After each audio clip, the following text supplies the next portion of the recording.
Yo, what's up, YouTube? I wanted to do this video to reiterate some of the finer points of this channel because I know I talk out of both sides of my mouth and I'm an incoherent, rambling idiot sometimes. Y'all gonna have to forgive me because sometimes, when you have to cut up the salami to spoon feed it to people who don't want to eat, you kind of try to feed them what they want to hear, which is generally fuck bitches, fuck niggas, MGTOW, BREAKTOW, whatever. So here's the thesis statement of this video. Black men aren't good leaders. They never were.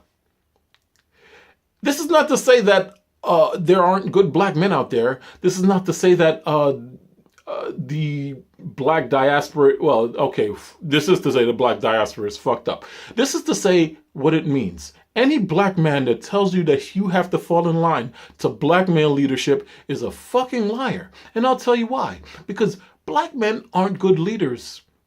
The best of black men are soldiers. They know what they have to do. They have a mission planned out. They have the tools to get that mission across, and they have the wherewithal to pass on their general orders of that mission to their progeny, to their family, to their friends, to their brothers. Black men aren't good leaders. I mean, I shit on female leadership all the time because, quite frankly, look at us. Anyway, but black men, to be a good leader, you have to be a good follower. To be a general, you have to be a soldier. And even then, a general is just a soldier with fucking tassels on his arms and shit. I have yet to see a brother on YouTube, whether it be Sergeant Willie Pete or Tariq Nasheed or Boyce Watkins, asks for men to capitulate to the responsibilities of being a strong, knowledgeable follower of disciplined behavior. You know what I'm saying? It's always grab what you can get while you can get it. And that's my problem with the disconnect between modern masculinism and feminism, because strong masculinity requires that you grab and take, fucking pump. We would be better served if you not only take care of your wife sexually and financially, but you take care of your kids emotionally. That's the new masculinity. That's the new manhood. You have to be a soldier for your family, my niggas. You have to follow an order. And what are those orders? What are those orders? Those orders are your moral code. Like I said before, fucking is having sex when you know someone is getting hurt. Black men like to fuck. Black men are natural fornicators because the rewards are right there in front of us. As soon as we have a productive lifestyle, there is a train of black women willing to reward us for our ability to protect and provide. And we're going to be slaying that dick, even though we're not supposed to have that pussy. We're not supposed to have that sex because, just like said it before, just like you are enjoying the coke rush of copulating with another woman that isn't your main woman, just like you're enjoying that ethereal high of having sex when you know you're not supposed to, the woman that you're fucking is enjoying that high, that coke rush, that endorphin rush of knowing that she is destroying someone else's marriage.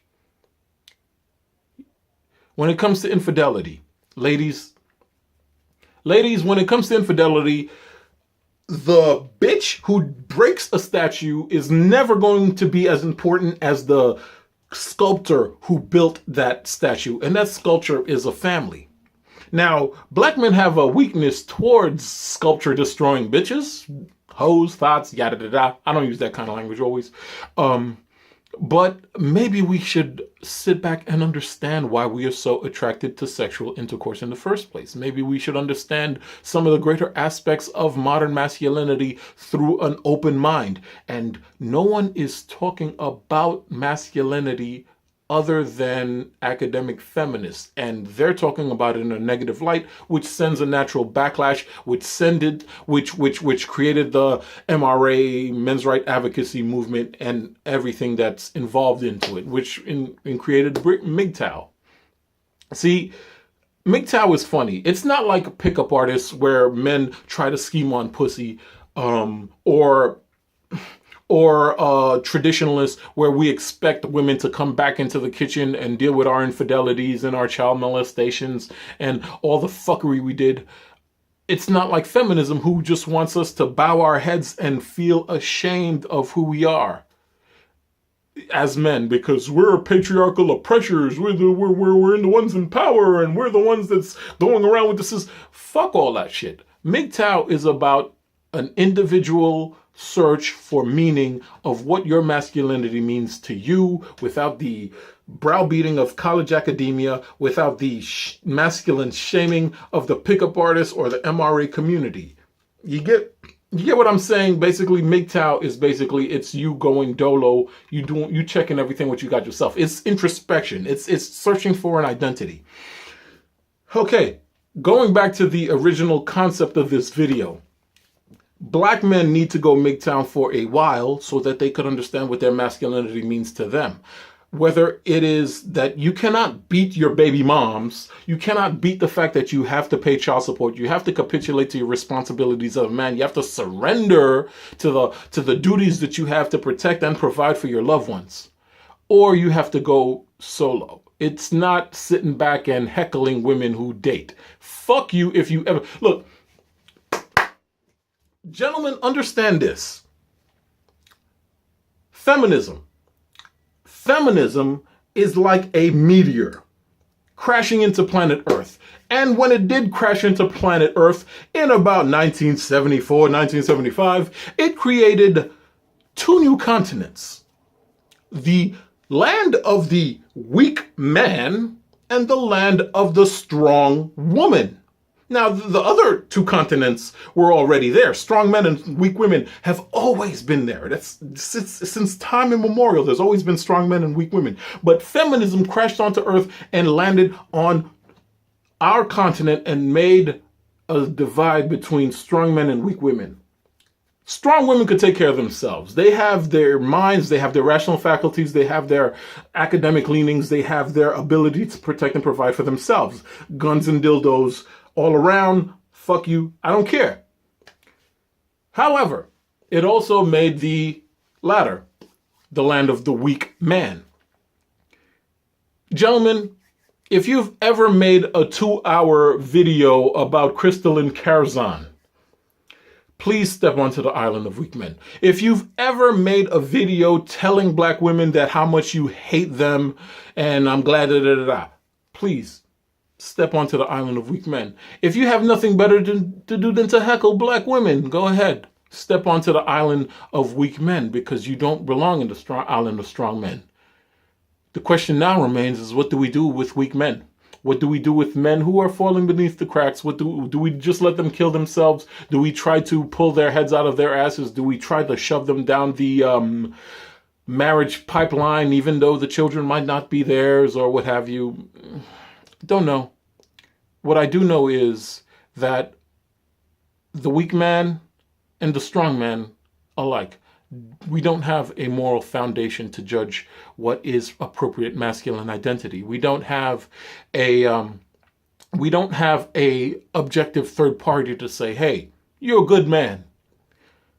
Ultimately, we have to be that objective third party. We have to be the men that we want to be. We have to take care of our fellow men. We have to be like, yo, that's good, man. You got a job. You got this. Okay, give tax tips. Be more nurturing to a black man. Like, I have a certain affinity in my heart to seeing a man pushing a stroller, because that means that dude is whooped. And I like to tell him that he's whooped. I remember I seen this one dude and he was like 3 girls and like he's with his wife and he was like pushing into the park. I'm like, yo fam, when was the last time you won an argument? And he looked at me and be like, never. And that shit was funny to me. That shit brought so much joy to my heart. Me and him laughed because, he's submissive to his responsibilities as a man. And there's nothing better than a submissive man, my niggas. There's nothing better than a man who is submitting to the responsibilities of God, family, and future. We don't have that. We have men who think that they're leaders. And women, judging by Tommy Sotomayor's supporters, women will support a strong man in a position of power more than they'll support a moral man. That's the code of masculine identity. It's the mathematics of manhood. Deal with it. The thing is, men have to know what morality is, which is a tool of social cohesion that brings prosperity and survivability to your kinfolk. And then we have to follow that morality. I don't want to hear anything about niggas cheating and then black women are bad. I don't want to hear about child molestation and black women are bad. I don't want to hear about niggas talking about, oh yeah, I'm drug dependent and black women are bad. You could have one or the other. You can't have both. If black women are evil, black women are evil. Fine. MGTOW isn't about black women being evil, by the way. It's about women, rewarding things along a social hierarchical scale. That's just it. If you can't fit the hierarchy, don't worry about it. Move the fuck on, be single.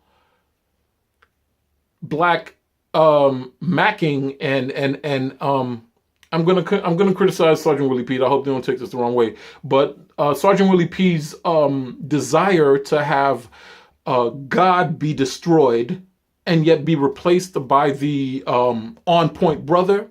Sergeant Willie P's desire to make on point black men replace God is never going to happen if those on point brothers don't have a moral code that they themselves are following. Now, Christian Identity has a bunch of codes outlining appropriate male behavior.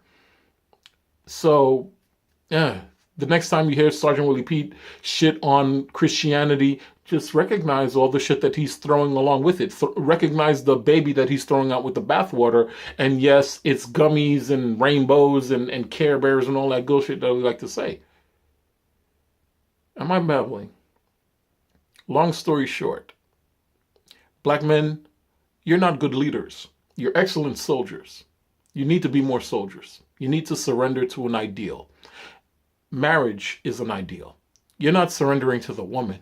You're surrendering to the plan for success for your family and your loved ones. When you cheat on your family, when you sleep around, when you do negative things, when you go upside your wife's head, you go against what's proper for that contract, that social contract. You're disobeying orders. Black men are good leaders. Black men are good followers. That's all I had to say.